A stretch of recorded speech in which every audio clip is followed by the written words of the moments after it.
Pakinggan po ninyo si Robin Padilla. Malayong malayo sa pagiging senador ang kanya sinasabi. Malayong malayo sa sinasabi ng saligang batas ang kanya sinasabi. Malayong malayo na dapat ang unahin niya ay ang paghahanap ng katotohanan at kabutihan para sa kaalaman ng taong bayan sa kanyang ginagawa. Tungkol po sa impeachment. Ito pakinggan po ninyo. Para kayo na mismo ang magpasya at tingnan niyo kung anong klaseng senador ito. Siguro pagka nag-usapan na ng impeachment, baka sakali. Gusto niyo mag-iba ng leader, sir? Ay, syempre. Bakit? Hindi naman siguro kailangan man sa inyo. Ayaw ko ng impeachment. Hindi ba obvious? Malaki pa. Ay, hindi ako eh. Ayaw ko ng impeachment. Siguro tol lang. Sabihin. Gusto niyo maging SG? Wala akong gusto ha.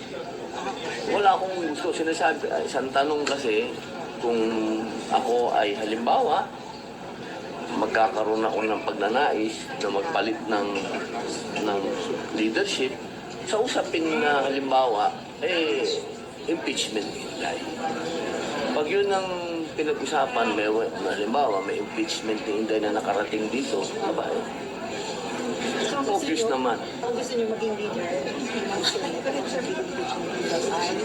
Siyempre, kailangan. Sana, inshallah, God willing. So, Pro-bayan.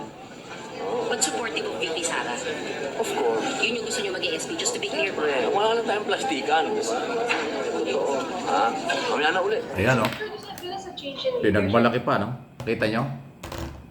Pabor siya magkaroon ng palitan ng liderato ng Senado, lalo na kung magkakaroon daw ng impeachment laban kay Sara Duterte. At siya daw ayaw ng impeachment. Siya daw ay pro-Sara. Alam nyo, nakakalungkot, sobrang nakakalungkot yung ganyang klase. Ang isang senador, Senador Padilla, issue lang po ito, reaksyon, opinion, walang personalan, pero senador ka ng Republika ng Pilipinas. Napakataas ng iyong posisyon sa gobyerno. At ang saligang batas po ang nagsasabi na ang impeachable official o ang impeachment ay legal at mayroong proseso ayon sa saligang batas. Ang Presidente, Vice President at mga constitutional body kasama ang mga Chief Justice, Associate Justice ng Supreme Court, COMELEC at kung ano-ano, lahat sila impeachable official. Pag mayroong pagdududa at ebidensyang nagkakamali at lumalabag sa batas, ang impeachment pagpapatalsik sa pwesto ang tamang paraan ayon sa saligang batas. Tapos ngayon, ang sinasabi mo, ayaw mo ng impeachment. Pag sinabi mong ayaw mo ng impeachment, hindi mo sinusunod yung saligang batas. Pag sinabi mong ayaw mo ng impeachment dahil Sara Duterte ka, hindi ka senador niyan. Pangkaraniwang mamamayan ka, Duterte supporters ka lang. Pag sinabi mong kailangan magpalit ng liderato at iyong susuportahan para maproteksyon si Sara Duterte at impeachment, lalong nagpapadiin sa iyo na malayong malayo ang iyong sinasabi sa iyong posisyon. Hindi ba dapat ang senador ay senador judge? Pag dumating ang article of impeachment, susuriin ninyo ang ebidensya. Magkakaroon ng trial, kaya nga impeachment trial.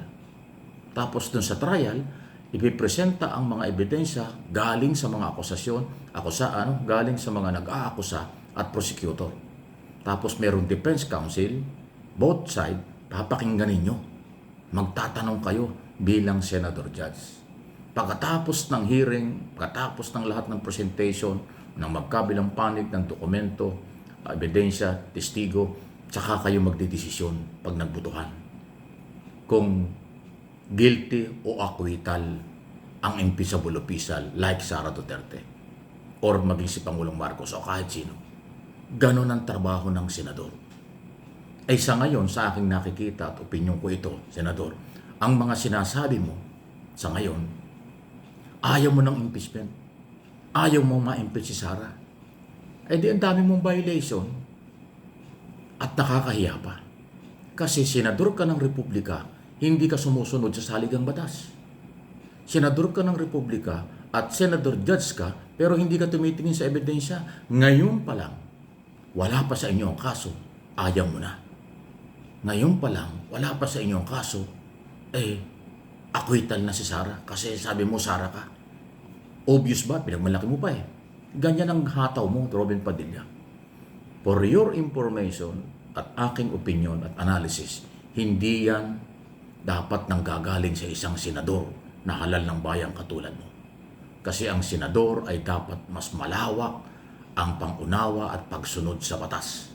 Mas malawak ang kaalaman na no one is above the law. Pairali ng batas. Hindi takipan, hindi ignorance of the law. Ganun dapat. Pero kung alam mo yung batas, pero dahil Duterte ka, abay di, hindi ka na dapat senador. Kasi ang taong bayan ang nagpapasweldo sa iyo, hindi ang mga Duterte. Pero ang dating mo, ikaw ay maka-Duterte lang. Anong klaseng senador yun? Hindi yan pwedeng ipagmalaki ng mga kabataan Pilipino sa buong mundo at salahin kayo manggi. Yang ganyang klaseng prinsipyo, kung prinsipyo yan o kaalaman ng isang senador, mababaw, hindi pang national, sa aking opinion. So, alam mo, Senador, marami ka nang ginawang sinasabi, hindi ka na natuto. Until now, halos 4 na taong ka ng senador.